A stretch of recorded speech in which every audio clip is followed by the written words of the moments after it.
salen las caritas. Entonces, aquí tengo una lista. ¿Dónde está la caja? ¿Tienes una lista impresa? ¿Para mí?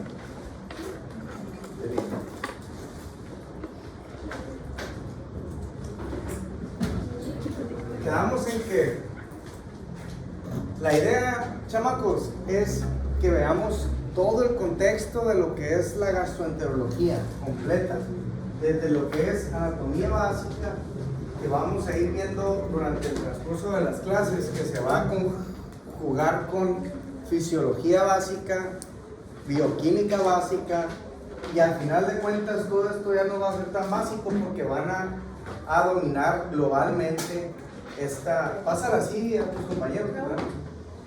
Van a dominar globalmente esta materia de tal suerte que va a ser mucho más fácil que la aprendan. La idea es, no quiero ponernos a exponer, pero tampoco quiero que estén hablando y que sí se enamoren de este asunto, ¿no?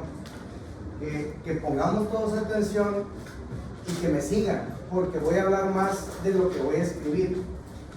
Y eso a veces te sirve mucho cuando apuntas todo, ¿no? Hasta la broma del maestro, porque te da mucha apertura a estudiar cada una de las cosas, que si se dan cuenta cuando te vayas al libro de anatomía, de fisiología, de bioquímica, prácticamente es lo mismo, pero en un resumen general.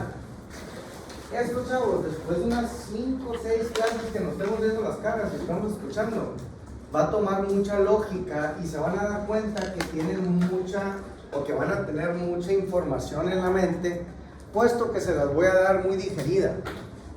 Ya se los comenté la vez pasada, aquí el talento que mejor puede tener un estudiante de medicina, aparte de ser muy tesonero y muy aferrado y apasionado, tóxico con la medicina, es tener capacidad de síntesis. Síntesis significa esto.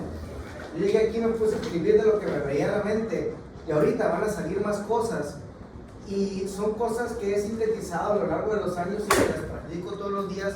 Por eso no necesito ni ponerlos a estudiar ustedes para que den la clase, ni tampoco estudiar yo. Lo que sí les quiero pedir de favor es que a los apuntes que hagan de aquí le sumen las cosas que yo voy diciendo que no apunto, y aparte de que lo estudien, le sumen lo que ustedes lean alterno. No les voy a dar una referencia bibliográfica, creo que eso ya es de los 90s por allá. La inteligencia artificial ahorita te resume un libro y que aparte te enseña a estudiarlo. Ustedes agarran de donde quieran la información si quieren sumarle a lo que vamos a ir aprendiendo. Aparte de esto, pues tengo que evaluarlos, ¿no? Y hay que ser justos. Entonces, les digo desde ahorita, la evaluación va a ser preguntas, el examen, vaya, van a ser preguntas de respuesta directa de cosas que yo les estoy dando en el pizarrón. O sea, todo lo que esté escrito en el pizarrón se les va a examinar en algún momento dado. ¿Quieren sacar 10 en gastro? Haz como en la primaria, unos apuntes de lo que estoy apuntando yo y lo que estoy diciendo, y eso mismo va a ir al examen.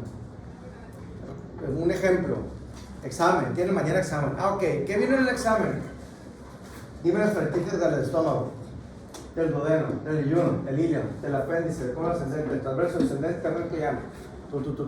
Ah, bueno, sacaste 10. ¿Sí me entienden? Pero más bonito aún, y para que más me den ganas de venir y enseñarles y demás, es que estemos aprendiendo juntos y que se vean que tienen ganas de aprender, porque sí, como el Juan Gabriel, o quien decía que este güey Vicente Fernández, ¿no? Si siguen aplaudiendo, yo no me voy. Muy bien, hablamos la vez pasada de esófago y estómago, ¿verdad? Si mal no recuerdo. De esófago solamente. ¿Estómago no? Ah, yo lo puse, bueno. Y el esófago dijimos que tenía ¿cuántas porciones? 3. Que tienen el nombre de los huesos, ¿verdad? O sea, tenía una porción, otra y otra, y que medía más o menos 25 centímetros. y que tenía una función de transporte. Iniciaba en el istmo de las fauces en el esfínter esofágico superior y terminaba en el esfínter esofágico Inferior. y la diferencia entre uno y otro es que uno es voluntario y el otro es involuntario, es decir, uno decide cuándo deglutir, pero no decide cuándo abrir el cardias, ¿verdad? Este esófago pues tiene esa función y dijimos y desmenuzamos desde aquella vez que tiene también epitelios, ¿verdad? Sí les dije. Y tiene cuántas partes o cuántas fases o cuántas porciones Capas de o capas. la mucosa. 4. ¿Cuáles son? Mucosa, submucosa, muscular y serosa. En el esófago particularmente no hay serosa porque no hay peritoneo, se llama adventicia, pero vamos a dejarlo así, sobre eso. Y dijimos que todas estas capas son todas las capas que hay en el tubo digestivo, exceptuando los esfínteres. Los esfínteres son intersecciones de un lugar a otro que pueden ser voluntarios, como la boca y el ano, o involuntarios, como cuáles: esfínter esofágico inferior, válvula iliocecalo de Bowden, ¿qué nos falta? El píloro, y nomás, ¿no? Son las intersecciones que tiene el tubo digestivo. Y estómago no vimos entonces, ¿no? Lo que sigue es la porción más gruesa. Esto es anatomía. Vamos a ver fisiología, esa parte, ¿no? Y vamos a ir viendo un poquito de fisiología mientras estoy dando anatomía. Lo que sigue es la porción más ancha y más gruesa del tubo digestivo, llamado estómago. El estómago tiene funciones especializadas que no tiene alguna otra área del tubo digestivo.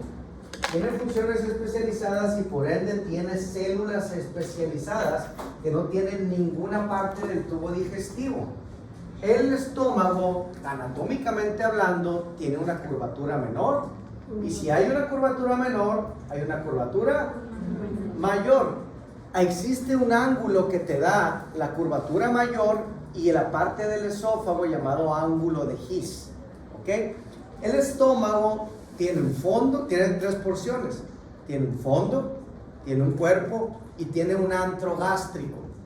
¿Ok? El estómago, yo lo puse aquí, pero vayan apuntando, como tiene células especializadas, también tiene características especializadas, puesto que es donde inicia la digestión bioquímica. ¿Qué es digestión? Es paso de una macro a una micromolécula. Es decir, por ejemplo, este café es un rocachino deslactosado light sin azúcar. O sea que es cafeína y grasa, ¿va? Entonces yo, voluntario, lo paso, 25 centímetros, pasa el esfínter esofágico inferior y cae al estómago. El estómago dice, güey, pues, ¿qué te voy a digerir?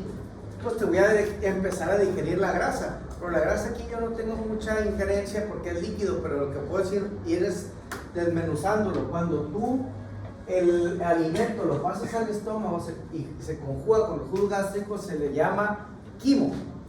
Cuando lo traes en la mano se llama alimento. Cuando lo tienes en la boca se llama bolo alimenticio, ¿va? Ya con el quimo va a agarrar con un pH muy diferente al que tenemos en el café, lo va a acidificar. ¿Por qué? Porque el estómago, a diferencia de todo el tubo digestivo, mejor, el estómago, a diferencia de todo el cuerpo humano, contiene y sobrevive en un pH ácido. ¿Cuánto es el pH normal del cuerpo? 7.35 a 7.45. Perfecto, 7.35 a 7.45.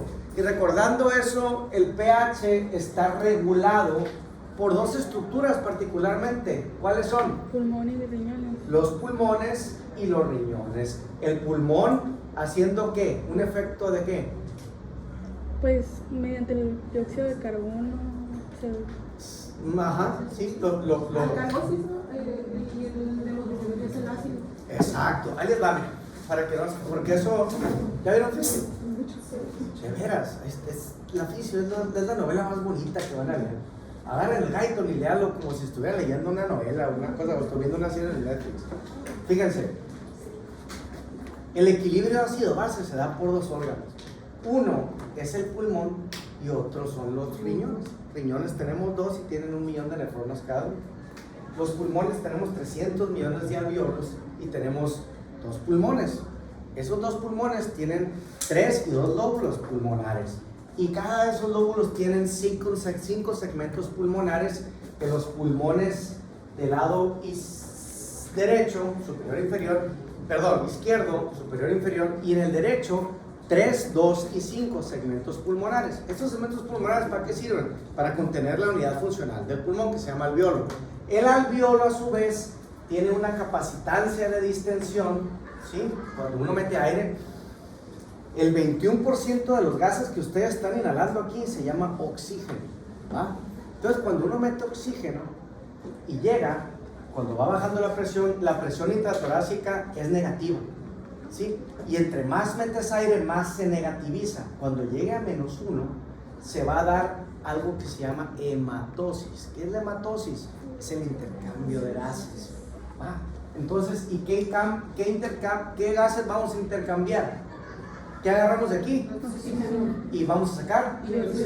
¿Y cómo vamos a sacar dióxido de carbono? Como bien lo dijiste, hay un efecto de Borg, un efecto de Haldane, que van a desmenuzar la nomenclatura del H3O, que es el bicarbonato, con una sustancia llamada anhidrasa carbónica, para que salga en forma de agua y de CO2. ¿Sí? O sea, desmenúzalo.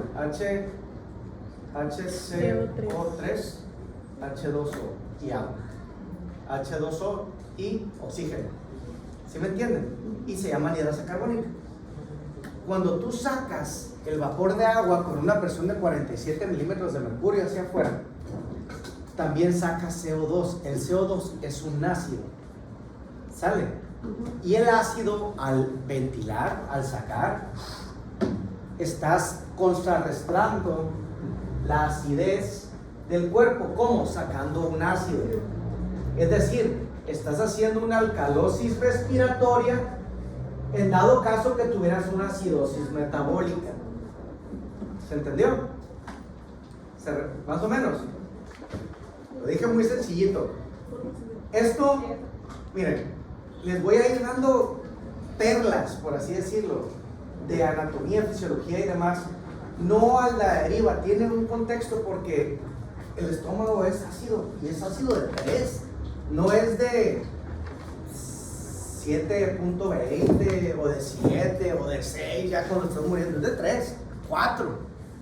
Y tú dices, pues ¿cómo chingón sobrevive?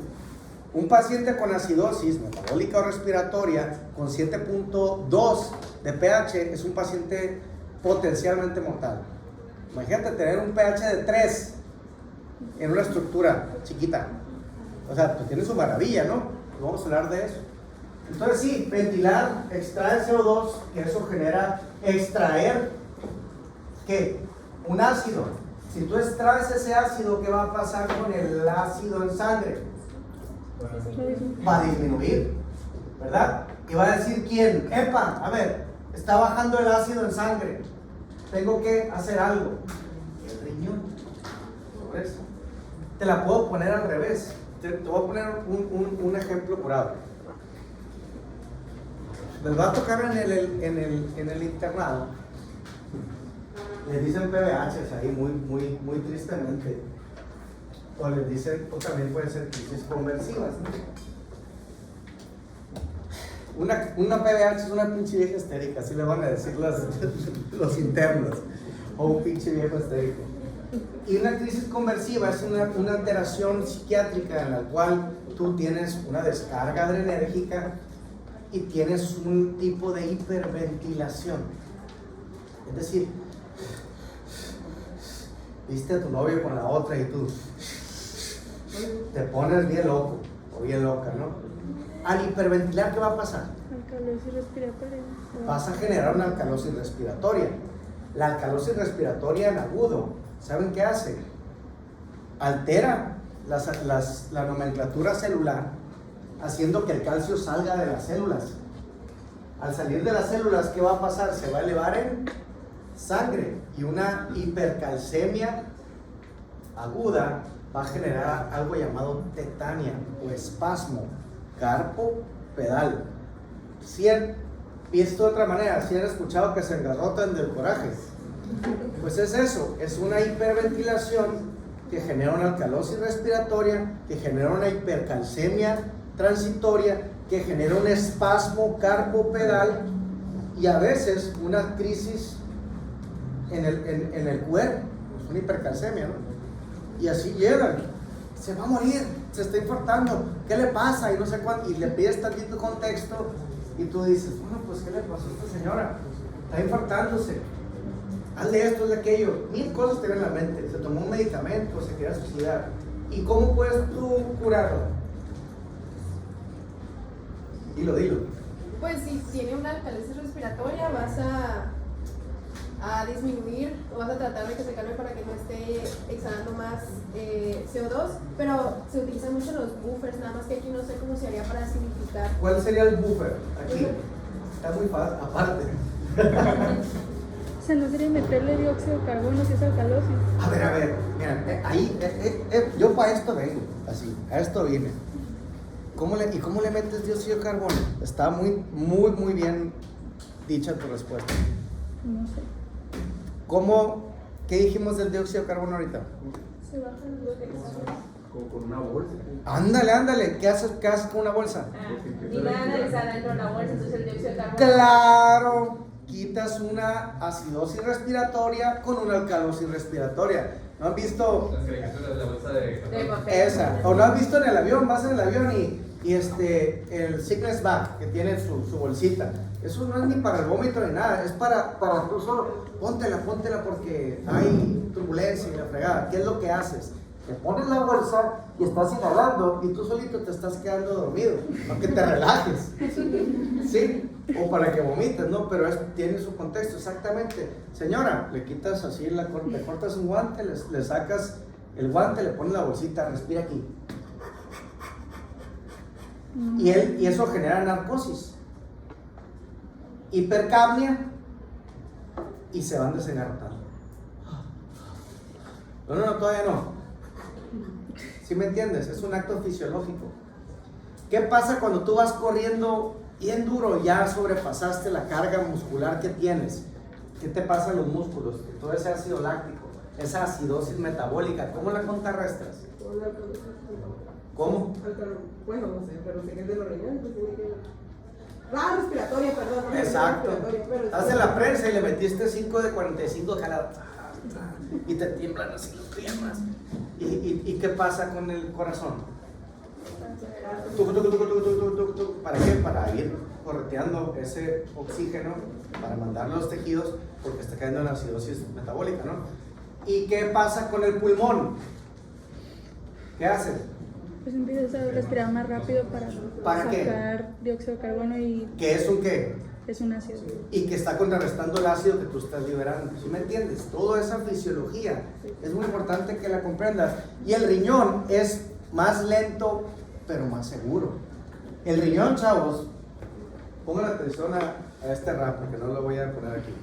El riñón, pues tiene nefronas, y aparte de eso, tiene arriba del riñón una glándula. Esta glándula se llama glándula arriba del riñón, o sea, la glándula suprarrenal tiene una corteza, ¿sí? O sea, lo de arribita. Y si tiene una corteza, tiene un centro que se llama médula, tuétano. La corteza de la glándula suprarrenal tiene 3 capas, una llamada glomerular, otra fascicular y otra reticular. Y la corteza o el tuétano solamente produce unas sustancias llamadas catecolaminas. La capa glomerular de la corteza de la glándula suprarrenal va a producir una hormona muy importante, un mineralocorticoide llamado Aldosterona. la aldosterona. Es muy importante para el equilibrio ácido-base. ¿Por qué? Porque esta hormona se va al túbulo contornal distal y colector, reabsorbe sodio y agua al torrente sanguíneo y elimina hidrógeno y potasio. ¿Sale? ¿El hidrógeno qué es? Es un ácido. Y si tú eliminas ácido, estás generando un qué con un qué.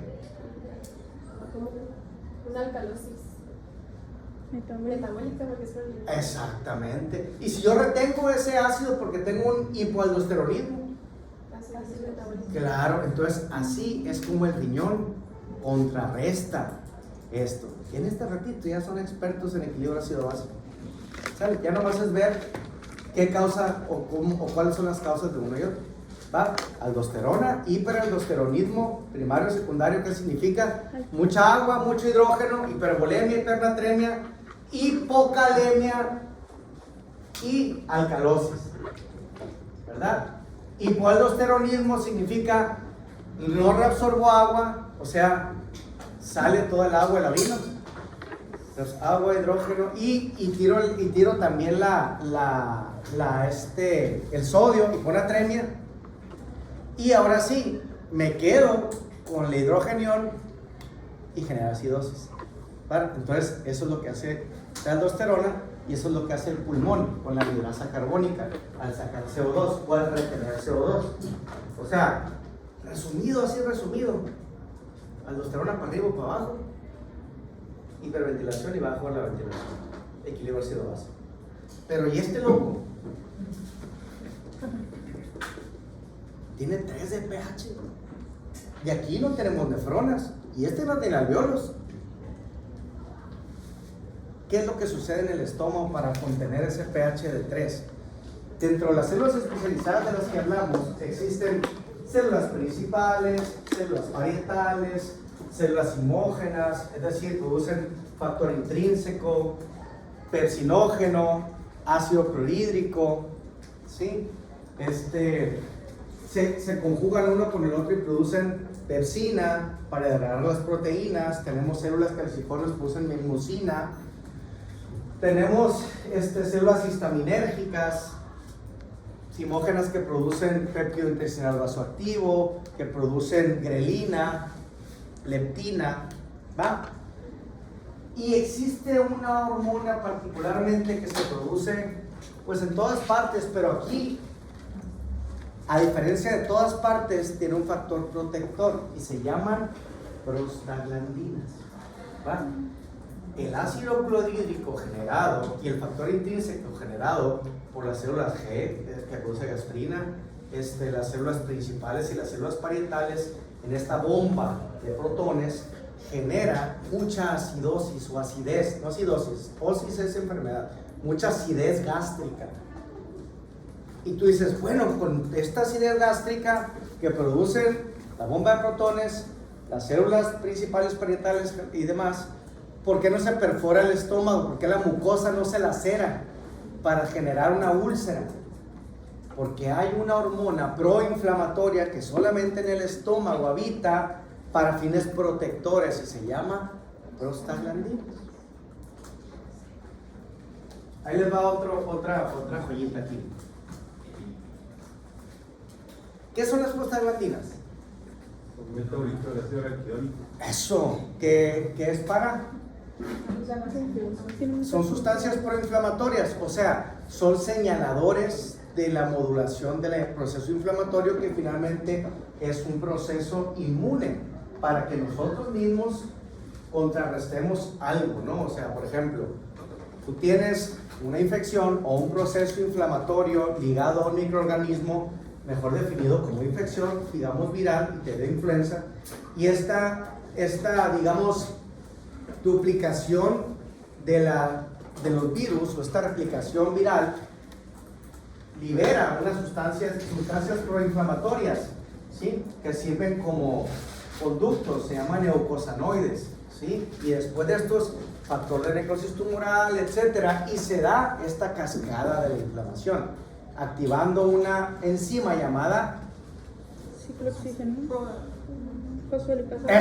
fosfolipasa 2, que activa el ácido araquidónico y da 2 vías, una de las y la otra de las, y la de la ciclooxigenasa se subdivide y da una ciclooxigenasa 1, y si hay una ciclooxigenasa 1 hay una ciclooxigenasa para producir esta hormona proinflamatoria llamada prostaglandinas. Y del otro lado no son ciclooxigenasas, son lipoxigenasas, ¿verdad? Y de ahí se derivan otras 2 sustancias, uno se llama GEXE, ¿sí? Y el otro se llama leucotrienos. Y el leucotrieno, ¿qué hace? De granular al mastocito, y al de granular al mastocito cae una sustancia proinflamatoria mayormente de las mucosas, o aquí, porque aquí también se produce esa hormona, y también de los pulmones, de la piel, y se llama Histamina.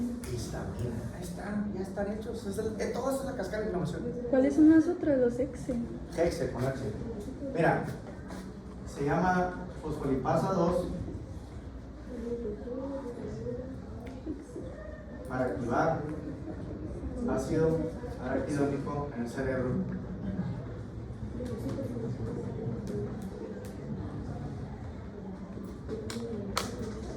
Para generar ciclooxigenasa, lipoxigenasa, que genere COX, ciclooxigenasa 1, COX, ciclooxigenasa 2, para producción de prostaglandinas.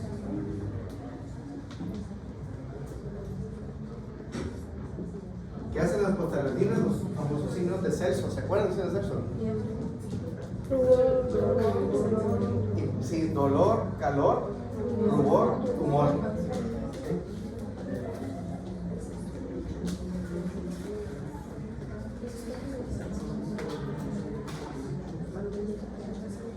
Y aquí se da el hexe, el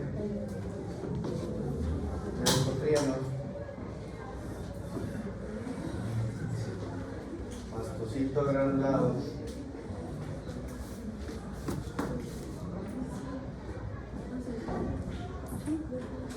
por último, histamina.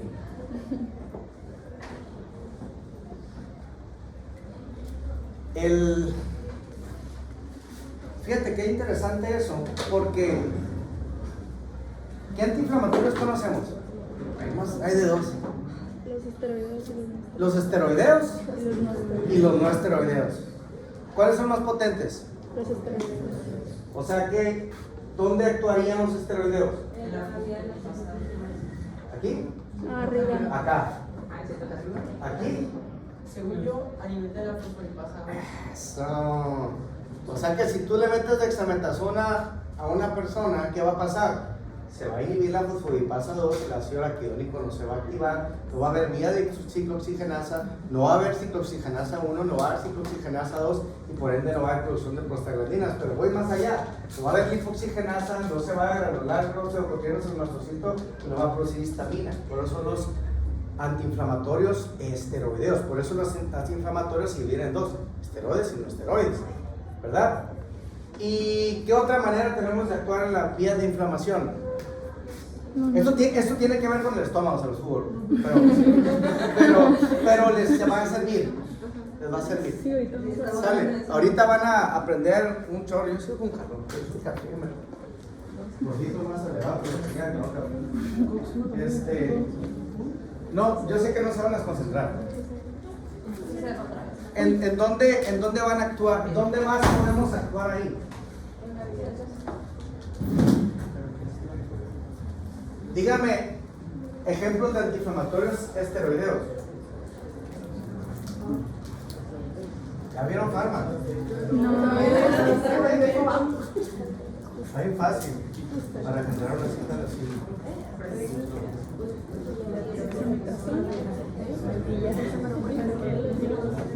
Bueno, diclofenaco. No, no sé.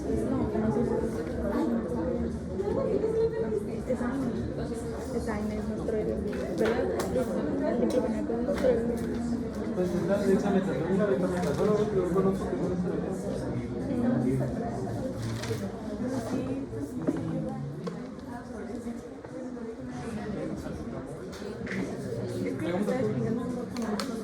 No hay tira.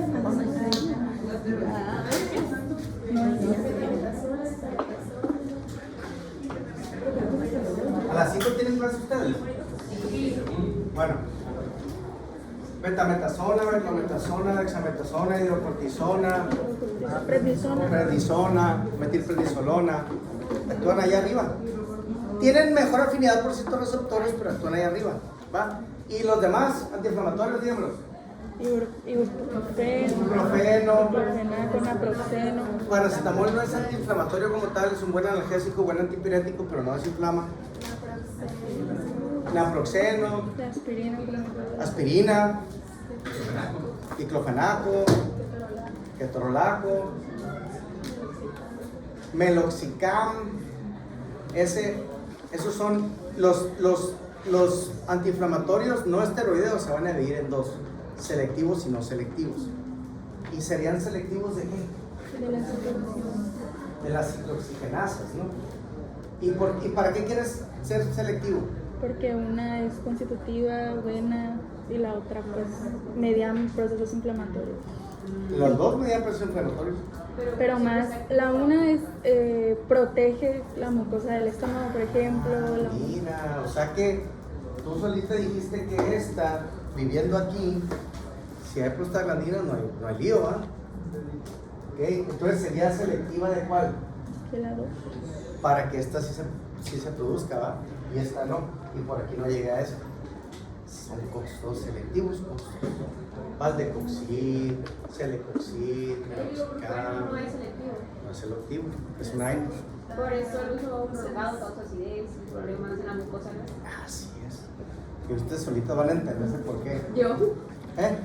Es que ya antes tomaba mucho ibuprofeno. Y un gastritis encaronata. Dispepsia. Bueno, exacto. Entonces, si tú tomas un diclofenaco, bloqueas estas dos y no hay esta. Y si se te quita el dolor, ¿estoy de acuerdo? Y la fiebre. Y si es un antihistamínico, no bloqueas la producción de histamina como tal, a menos que te tomes un inhibidor de leucotrienos llamado montelukast.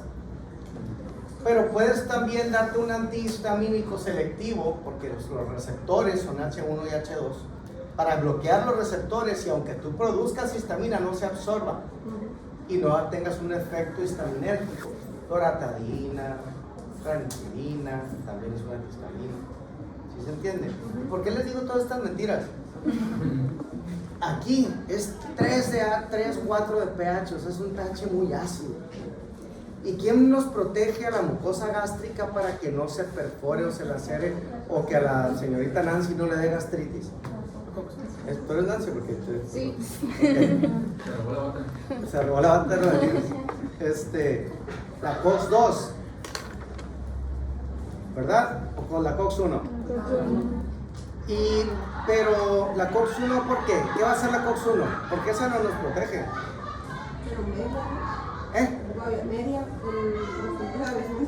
Pero la ciclooxigenasa per se, ¿no?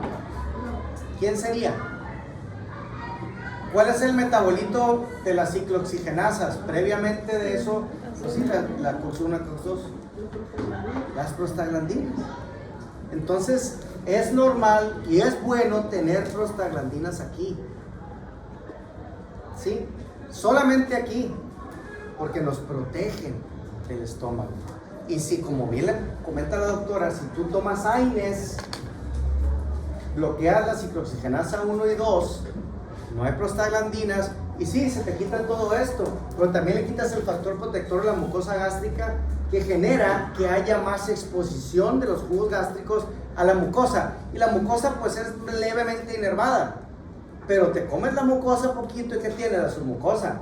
Y ahora sí, después de eso viene lo bueno, porque sigue la capa muscular, donde sí hay vasos sanguíneos y donde hay un plexo mioentérico y de Meissner y de Auerbach, o sea, los dos, que son para que tengas sensibilidad y secreción y motilidad. Entonces, ahí sí sangras y ahí sí te duele. Se le llama úlcera, o se le llama también erosión. Esas sí duelen. Se llama gastropatía erosiva, lo veremos y en las endoscopias se van a enseñar. Por ejemplo, y dijeron, no, pues a Nancy le da gastritis o le da dolor al ibuprofeno. Le voy a dar, ¿qué medicamento para quitarlos? Hace 20, 30, 40 años. Pues no existía, ¿no? Y antes te ibas a la ranitidina para los receptores H, pero tampoco existía. Pero sabes, por pura lógica, ¿qué le darías tú? ¿Qué le echarías más para que se le quitara? Ahí está el estómago. Bicarbonato. Pues puede ser, de hecho, pero que algún científico se le ocurrió. Se está quitando el factor protector, le voy a dar factor protector. ¿Cuál es el factor protector?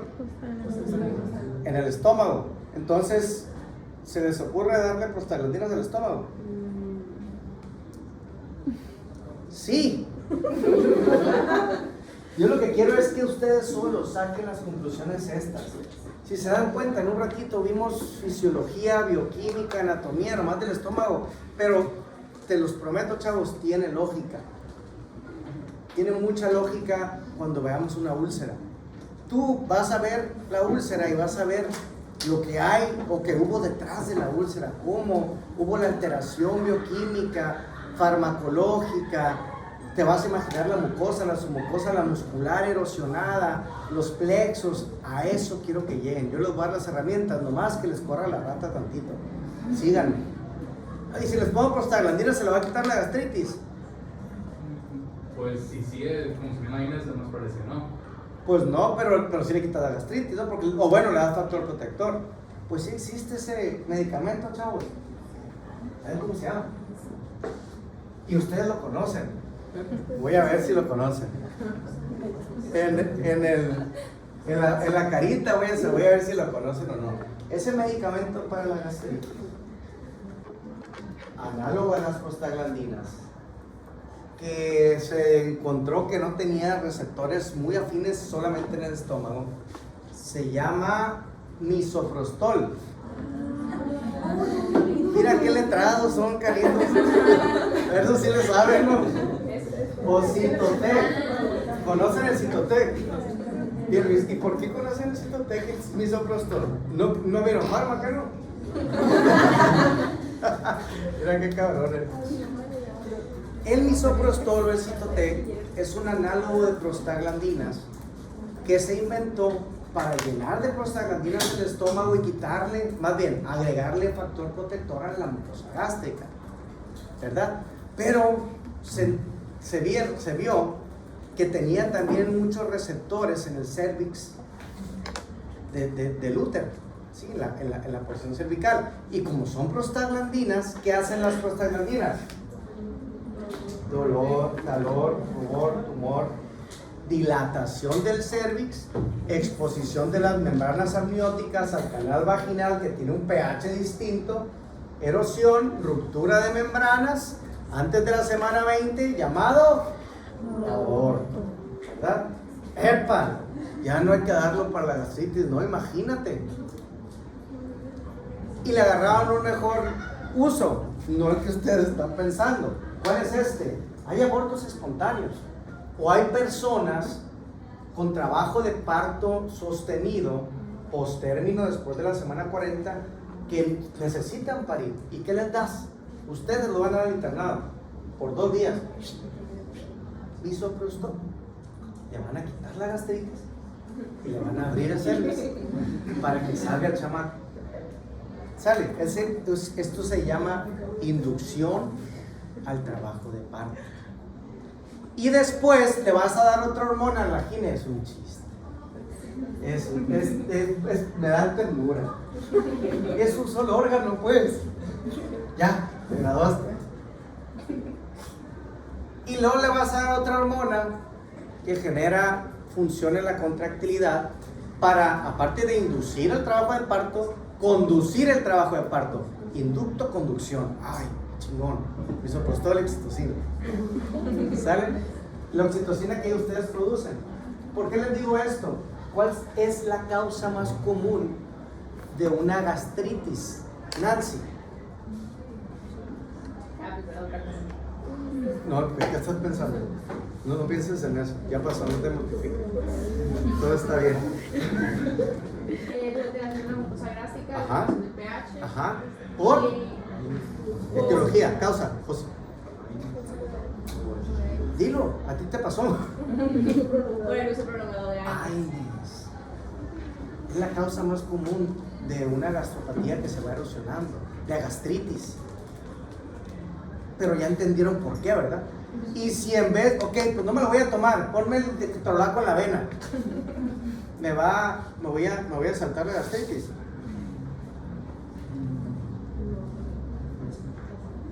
¿Me va a dar gastritis o no el ketorolaco con la avena? ¿Es en la avena, no va a caer el estómago? No, No, porque algunos dilo. Mira, si lo dices y lo vas de todas maneras hablando contigo, lo vas dilucidando, también es bien válido. De hecho, tengo entendido que algunos AINES, bueno, algunos antiinflamatorios, y creo que entre ellos el ketorolaco, son selectivos para ciertas COX y puede que no afecten a la mucosa. Ahí estás hablando de un AINE específico, que el ketorolaco no es selectivo, ¿no? Ahorita vamos a hablar de eso, pero pues por ahí va. Entonces da y ve, o da gastritis o no gastritis. Pues sí, ¿verdad? Sí, porque al final el fármaco se va a distribuir y va a llegar por la sangre al intestino.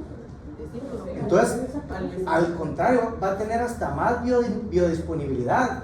¿Están de acuerdo, no? La farmacocinética es la misma. La biodisponibilidad del fármaco es mayor. Entonces, no solamente te va a dar gastritis, te va a dar más gastritis. ¿Estás de acuerdo? Sí. Y se entiende por qué, ¿no? Pero se entiende también qué hace. Ahora sí, ¿y qué se hizo? Pues agarraron unos antiinflamatorios no esteroideos que bloquean nomás a esta, porque esta es la que produce esto aquí. Nuevamente, aquí se produce esto gracias a esto. Entonces, si tú tienes COX-1, produces prostaglandinas en el estómago, y el estómago no le da gastritis. Pero si bloqueas la COX-2, te vas a producir prostaglandinas, te va a quitar todo esto, pero esta la vas a dejar aquí. Se llaman antiinflamatorios no esteroideos selectivos de la COX-2. ¿Sale? ¿Te entendió? Ya vimos inflamación, antiinflamatorios esteroideos no esteroideos selectivos y antihistamínicos. Y inhibidores de leucotrienos. En un ratito. ¿Para qué? Para que, ¿se acuerdan cuando les dije? El cerebro, chavos, la información que yo les estoy dando es la suma, digamos, de lo que a mí me dio para estudiar, no en el sentido de la programación que nos dan en la universidad, porque vimos anatomía hace 3 años, vimos bioquímica hace 3 años. O más inteligentes que sean, tienes que volver a estudiarlo para tenerlo aquí en la mente, te va a olvidar. ¿Sale? Pero si tú estudias en bloque, el cerebro, dentro de las muchas capacidades cognitivas que tiene, cada quien tiene distintas formas de intelecto. Hay gente muy visual, hay gente muy auditiva, hay gente muy kinética, movimientos. Yo le hago a todo al mismo tiempo para que no tenga sesgo de error. Y para eso se requieren señalaciones o vías neuronales para llegar a una respuesta. Por ejemplo, esta niña se llama Nancy. Ok, que no se te olvide que se llama Nancy. Ok, Nancy. Estoy haciendo una sola vía de señalización. Y en 2 semanas o 3, si no trae la bata y me preguntas cómo se llama, existe la posibilidad, porque traigo cafeína y estoy medio entrado en el tema, que me acuerde. Pero ¿qué pasa si digo, esta niña se llama Nancy, le sabe el misoprostol, le dio gastritis por ibuprofeno y me voy a acordar de todo eso? Entonces, el camino neuronal para llegar a la misma respuesta son como 4 o 5, ¿sí me entiendes? Se llama asociación de ideas. Asociando las ideas, aunque sea un pleonasmo, porque te hablé de bioquímica, de fisiología, de anatomía, para una sola cosa, pero salieron ¿cuántas respuestas? Antiinflamatorios no esteroideos, antihistamínicos, inhibidores de leucotrienos, fisiología gástrica, pH adecuado, equilibrio ácido-base con el estómago, con el pulmón, con el riñón. Toda esa asociación de ideas te deja muchas ramas neurológicas para, si te digo, dime cómo actúan los AINES, las sepas, porque tú vas a decir, los AINES fue cuando dijo el doctor lo del estómago. ¿Y qué tiene que ver con el estómago?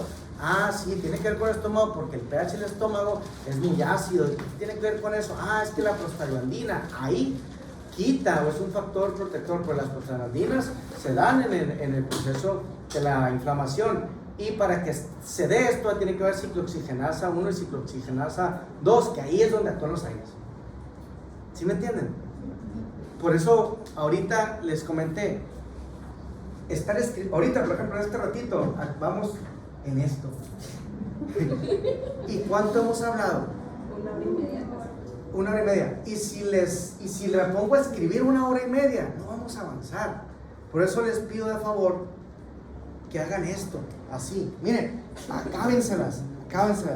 No es presunción, chavos. Lo que les estoy diciendo es un chingo de hojas, de libretas.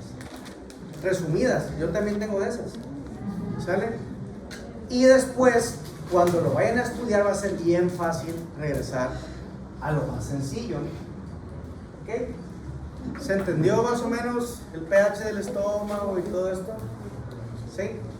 Vamos a hablar de anatomía porque se tiene que ir en media hora y en media hora tenemos que llegar hasta allá. Entonces el estómago tiene una curvatura mayor, una curvatura menor, un fondo, un cuerpo y antro, empieza en el esfínter esofágico inferior y termina en el píloro. ¿Va? Hace un ángulo de Gis. La vascularidad se los voy a decir después, ¿no? Pero pues está el tronco celíaco, rama directa, tronco directo de la aorta que tiene una rama gástrica, una hepática y una esplénica. La esplénica pasa a través del páncreas y da irrigación del páncreas. La gástrica pasa por la curvatura menor, llamándose gástrica derecha, y se va por la curvatura mayor, llamándose gástrica izquierda. Perdón, al revés. Es que son distintas una de otra. O sea, la derecha es izquierda, izquierda derecha. Y luego, estas mismas gástricas, bueno, la vascularidad se las voy a dar después, todo al final. Tiene un fondo corporal, termina el píloro. Muy bien. Tiene células especializadas y ya vimos por qué. Vamos a hablar del duodeno. Importantísimo el duodeno. Empieza en el píloro y termina en el trades. El duodeno es el inicio del intestino delgado y el duodeno tiene forma de C. Y tiene la forma de C porque abraza a la glándula mixta importante por excelencia que tenemos.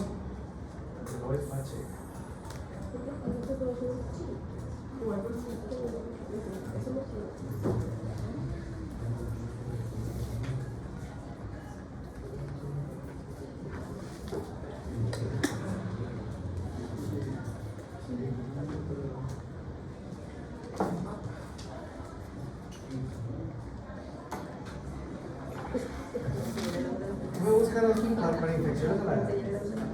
Bueno, está bien. Y esta forma de C es porque abraza la cabeza del páncreas. La cabeza del páncreas es muy importante. El páncreas es muy importante, rápidamente, es una glándula mixta porque es endocrina y exocrina. Exo es fuera, dicho sea de paso, todo lo que pase por dentro del tubo digestivo es materia externa, ¿sale? No es estéril, es como si anduvieras aquí. O sea, para hacer una endoscopía, una colonoscopía, ni siquiera tienes que lavarte las manos. Si te las lavas, pues no tienes que andar estéril, vaya, ¿va? O vaporar los hemorroides. Pero pues haces todo el teatro, pero no en sí no es necesario, es medio externo, ¿va? Y esta cosa que está que se llama páncreas es muy importante y es una glándula mixta, es decir, exocrina y endocrina. Exocrina es que produce una sustancia que sale al medio externo. Se llama jugo pancreático, ¿va? Rico en amilasa y lipasa pancreática, bicarbonatos, finógenos, electrolitos. Y tiene unos islotes de Langerhans que tienen unas células que se llaman alfa, beta y delta que producen, se los voy a decir después porque tenemos azúcar con el pan que estamos en el duodeno. Pero es glucagón, péptido C, insulina y somatostatina, y les voy a decir qué hace cada uno en fisiología. Entonces es importante porque esto que se da ahí, si me está grabando en video y no se saben hasta el más estúpido chiste que les estoy diciendo, lo van a probar. Se lo digo con el corazón y con toda la palabra, porque los estoy dejando. ¿Sale? Le estoy dando la autorización de que graben, no lucren con mis clases nomás. Pero es para qué. Yo lo hacía, no lo hacía con video, pero yo tenía, de los maestros que quería, una grabadora. Sí, y está bien, y te voy a decir qué hacía. Ahorita está más fácil porque le dices al chat, conviérteme esto a un podcast. Y en la noche estás. Entonces lo escuchaba como escuchar yo un podcast. E iba hilando en la misma noche. Porque no tiene que pasar mucho tiempo. Entonces, si en la noche lo estás escuchando y luego le pones 1.5x, te lo terminas más rápido. Sí, cierto. Lo de ganancia, sí, cierto. Y en la mañana, sin video, sin podcast y sin nada, solita y solito. Ya lo sé todo. Pero tienes que hacer el ejercicio. Pero de verdad, háganlo. Sale. Yo lo hice así, yo lo hacía. Digo, no sé, por ahí de estar, las libretas ahí las tengo, pero es la forma en la cual todo esto no va a quedar ahí, ni ahí, ni ahí. Aquí quiero que les quede. Y con eso, mira, me voy por bien pagado. Pero la otra es que el ejercicio, para que les quede aquí, tienen que hacer el ejercicio mental. Suena ridículo, pero estamos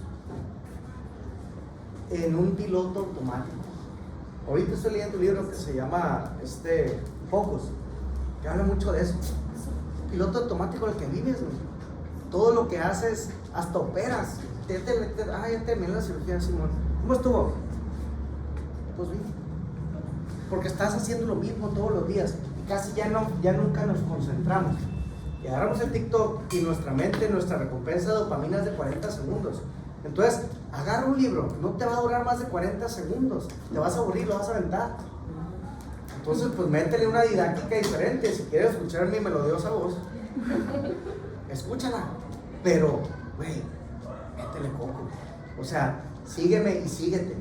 Para que valga la pena y que se quede aquí. No aquí, ni aquí. Sobres. El duodeno tiene 4 porciones. La más importante es la segunda porción, porque en esta habita una estructura llamada ámpula de Vater, en la cual por el centro se encuentra otra estructura, otro esfínter llamado esfínter de Oddi. El esfínter de Oddi es una porción del duodeno en el cual desembocan o en conjunto o lateralizados o 2 y 2, porque eso es variable, desembocan el conducto de Wilson o pancreático y viene de la vía biliar extrahepática el colédoco y llega también ahí.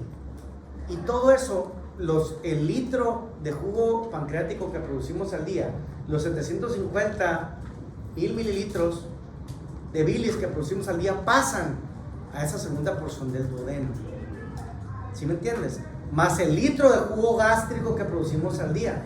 Ahí te van 2.500 mililitros de líquido que nosotros producimos. Será importante hidratarnos porque lo vas a producir. Si no tienes materia prima, lo vas a producir viscosón si tú quieres, pero lo vas a producir. Entonces es importante la hidratación. ¿Va?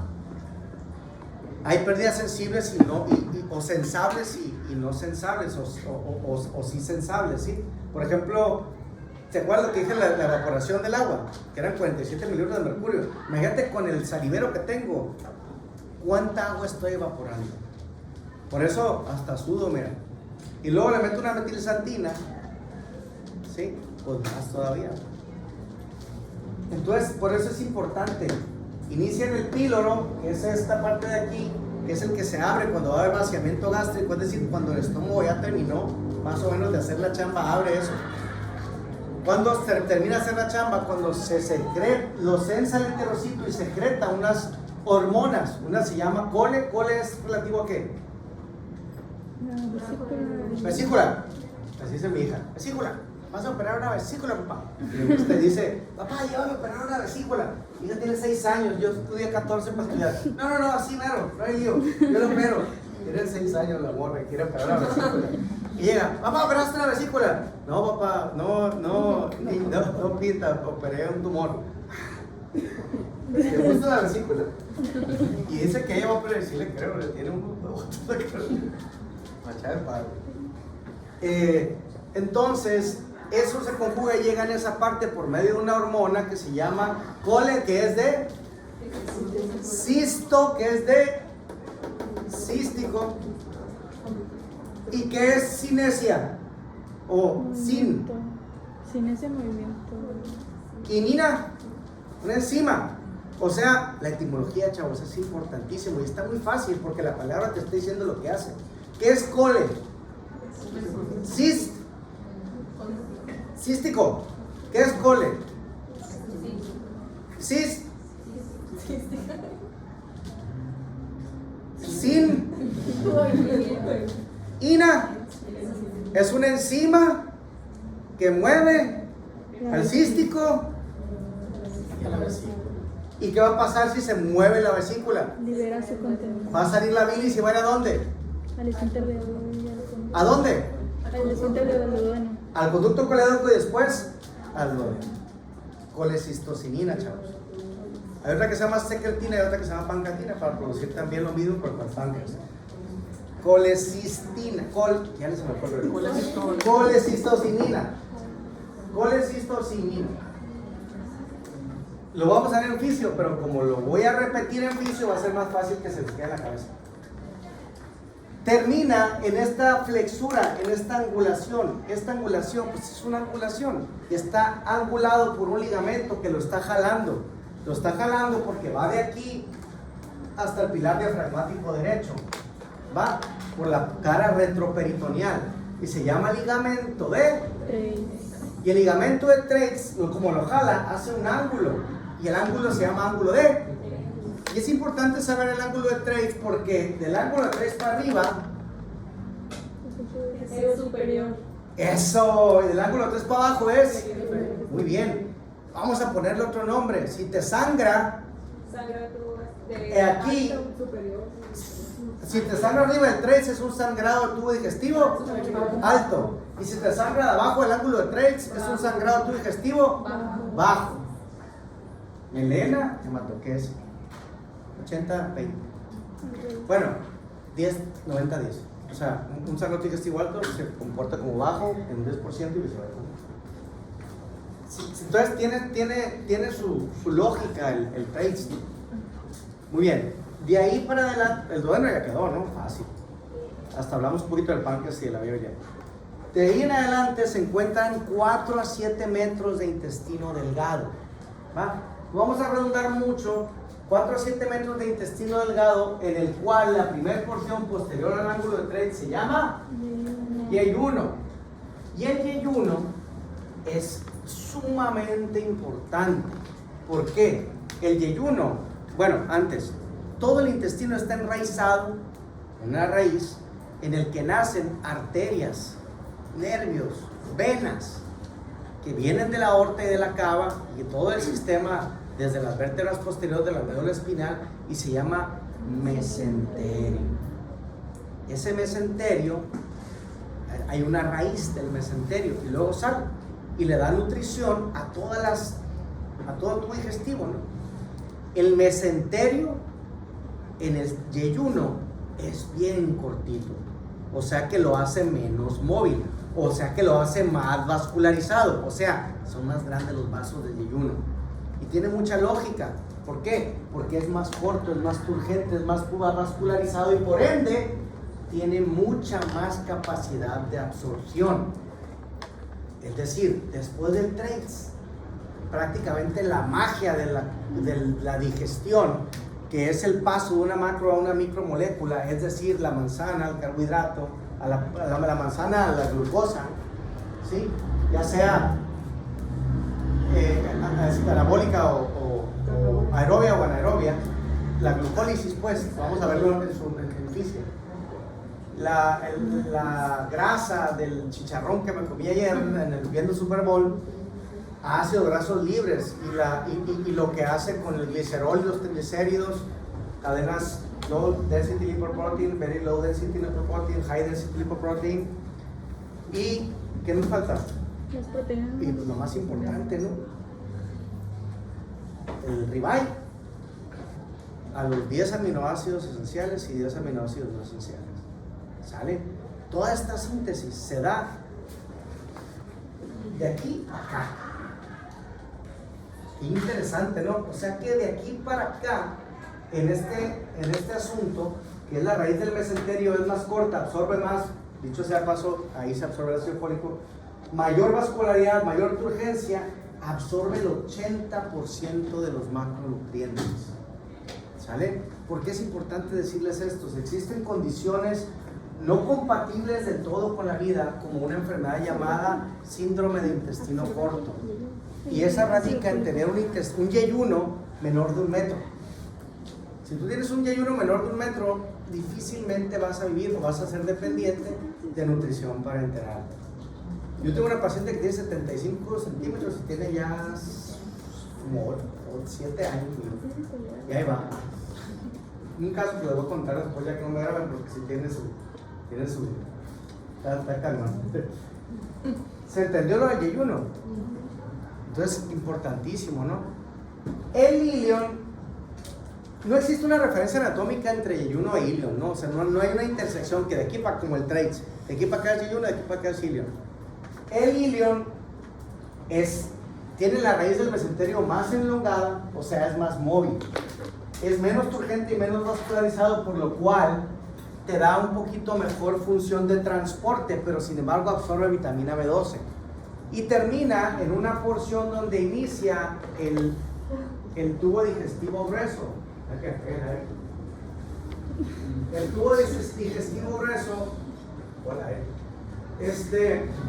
inicia en la válvula iliocecal.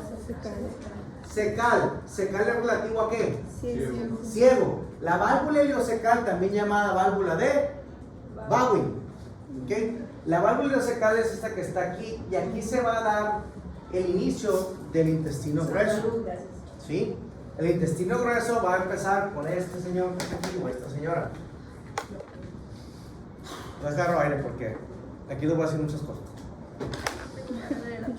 El apéndice es un remanente biológico del ciego, y el apéndice pues es irrigado por la arteria appendicular, rama de la ileocólica, rama de la cólica derecha, rama de la mesentérica superior, que tiene en su haber la distancia de 0 a 30 centímetros, puede ser más, no puede ser menos. 0 es que tengas agenesia appendicular, o sea que no tengas.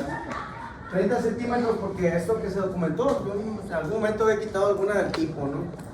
El apéndice, la única función que tienes hasta los 4 meses de nacido es la producción de una inmunoglobulina llamada inmunoglobulina A. ¿Va? De ahí en fuera solamente sirve para darnos de comer a los cirujanos cuando se inflaman. El apéndice tiene particularmente una anatomía patológica. ¿Por qué? Porque siendo tan chiquita tiene luz. O sea, también por ahí pasan, pueden pasar estructuras, aire, puede pasar un poco de líquido. Tiene una presión tolerada de 1 centímetro de agua y le cabe un cc de líquido más o menos al apéndice, ¿no? Y aparte, haciéndola más patológica, también tiene válvulas, ¿sí? O también tiene esfínteres, ¿sí? Se llama válvula o esfínter de Gerlach y otra de Maniga. Entonces, esto hace aquí en este chiste que tienes aquí, Gerlach, Maniga. Entonces, esto hace que, pues bueno, no tenga una función específica hasta los 4 y ahí la tienes.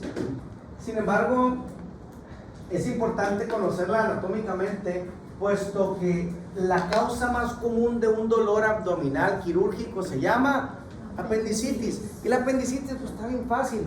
Como hay movimiento aquí y hay luz, puede entrar materia fecal, agua, líquidos, una semilla de chía, lo que tú quieras, ahí adentro, y que se atore con las válvulas. ¿Y qué es lo que va a suceder?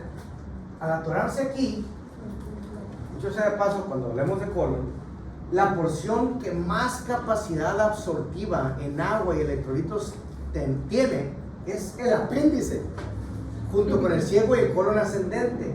Y eso, pues, ¿qué tiene que ver con apendicitis? Imagínate que entre materia fecal ahí, a la mucosa apendicular, parte del ciego. ¿Qué va a pasar con la mucosa? Seca la va a dejar. Va a dejar seca la popó. O sea, y la va a petrificar. O sea, va a ser un fecalito. El fecalito, pues no tiene la misma movilidad que la materia fecal normal, ¿no? Como cuando estás muy deshidratado y haces un fecalito de popó, porque no estás hidratado y avientas, mira, así suena cuando vas al baño, duro.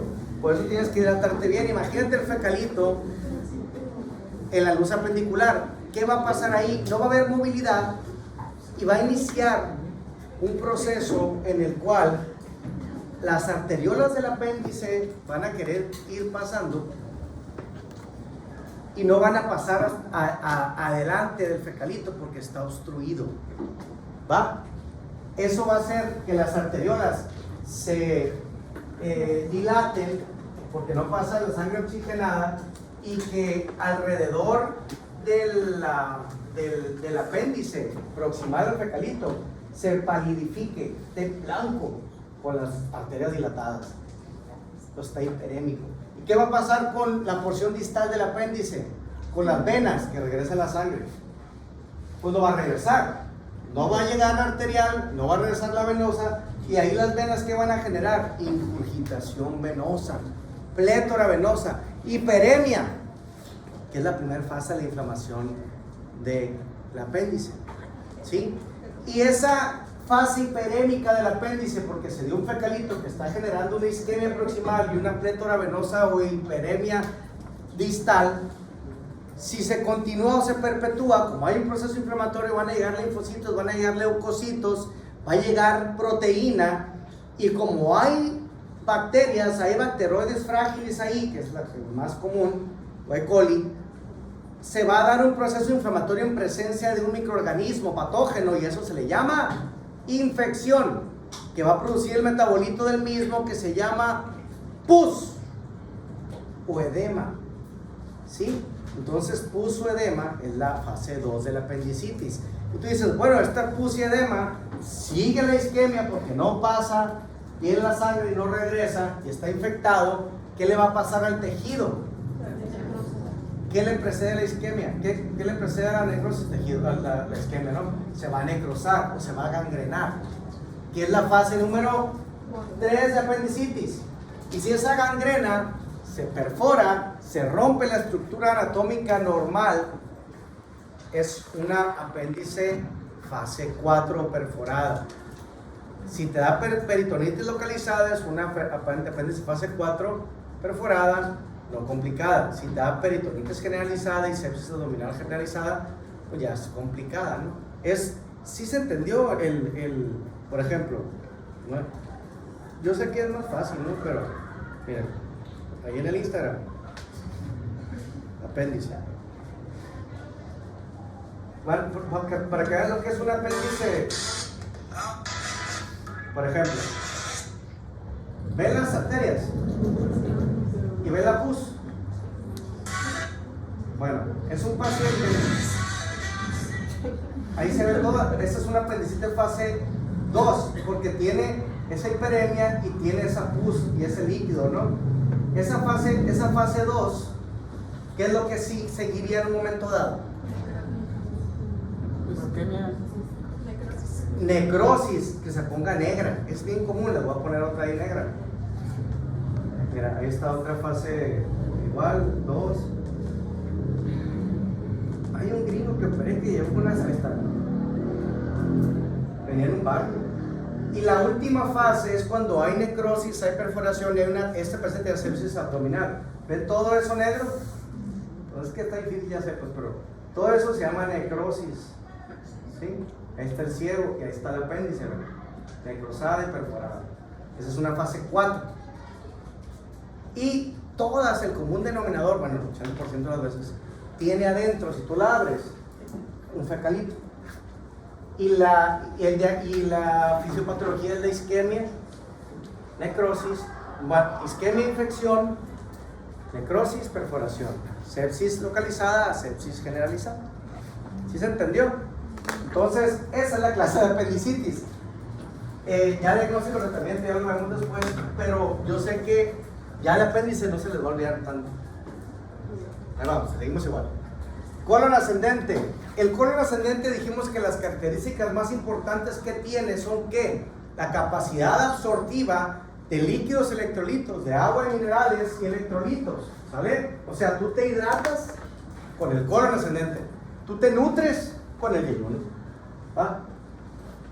El colon ascendente deja como un 10-15% solamente de líquido para lubricación. Inicia en la válvula ileocecal y termina en un ligamento que va del hígado al colon, entonces se llama ligamento hepatocólico. Es más ancho porque es más absortivo que el colon izquierdo y es más corto porque es más para absorber que el colon izquierdo. ¿Se entendió el colon ascendente?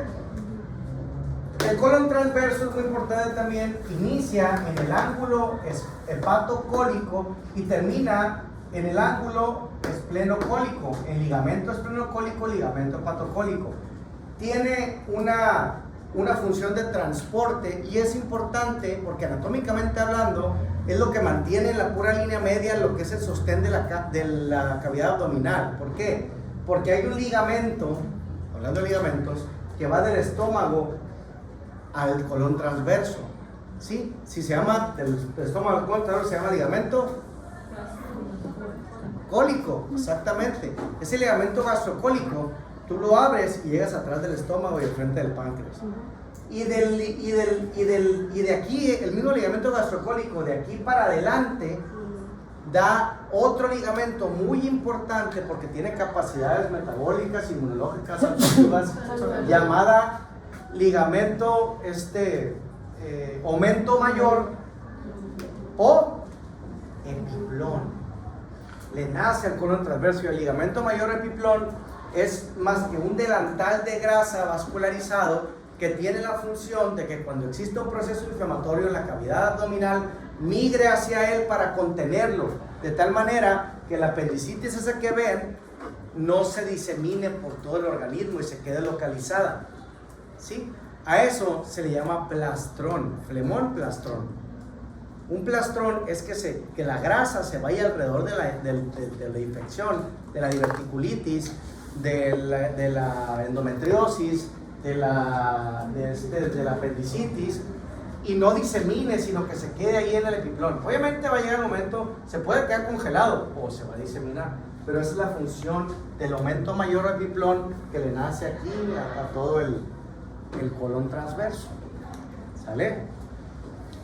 El colon descendente inicia en el ángulo y ligamento esplenocólico y es más angosto y es más largo que el colon ascendente. El colon ascendente y el colon descendente tienen la peculiaridad de que ambos están firmes, fijos, por una fascia que ya les presenté la vez pasada, que es la fascia de lo que es la continuidad del peritoneo parietal hasta donde llega la corredera de la pared con el colon, o sea, una corredera parietocólica, que esa corredera parietocólica que desemboca y da la vuelta para dar forma a la serosa, que es la última capa del intestino, o sea, que da la vuelta para formar esta capa peritoneal visceral, que es inervada, por eso les dije, hay dolores, ya les dije, ¿no?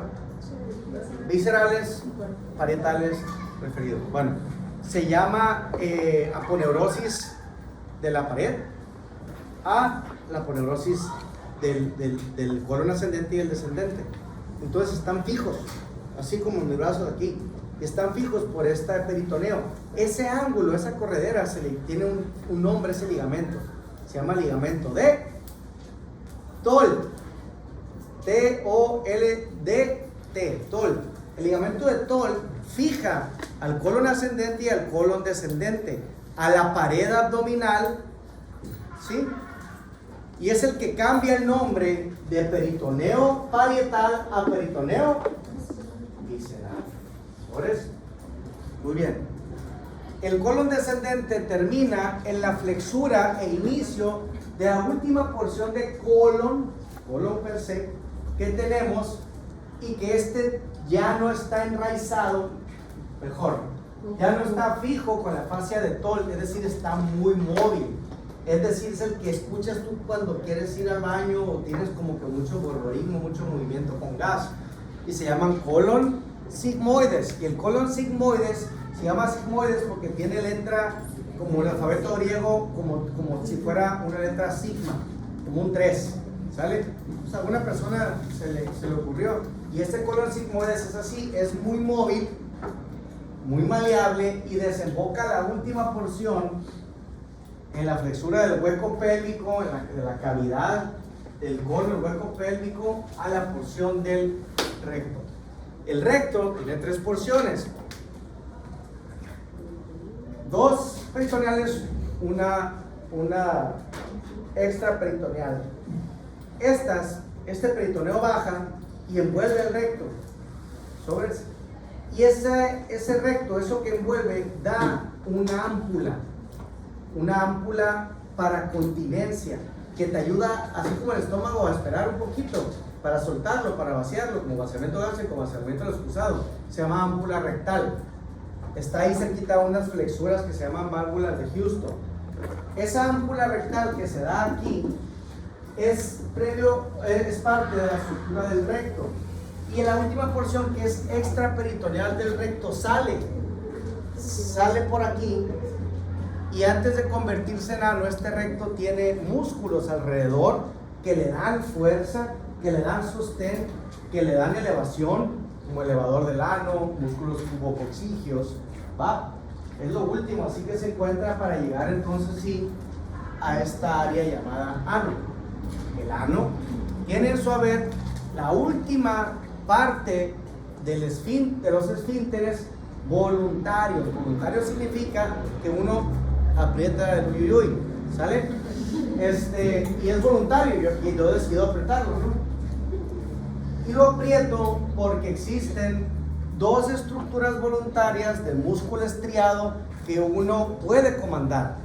De adentro hacia afuera se llama esfínter anal interno, que es el que puede dar continencia a la materia fecal, continencia fina hacia lo que es gases y líquidos, y el esfínter anal externo, que da continencia generalizada a la materia fecal para que no se te salga cuando estás en el baño, ¿no? Y el enodermo que lo reviste, se acabó de la boca al ano. Hasta aquí. ¿Alguna pregunta? Abren ahora, caen para siempre. ¿Puedes decir que hacemos como una apendicitis? En adultos, en niños, hiperplasia linfática. Oigan, esta anatomía, si se dan cuenta, es una anatomía básica, porque francamente no necesitan más. Darle más información la vamos a ver conforme vayamos viendo patología.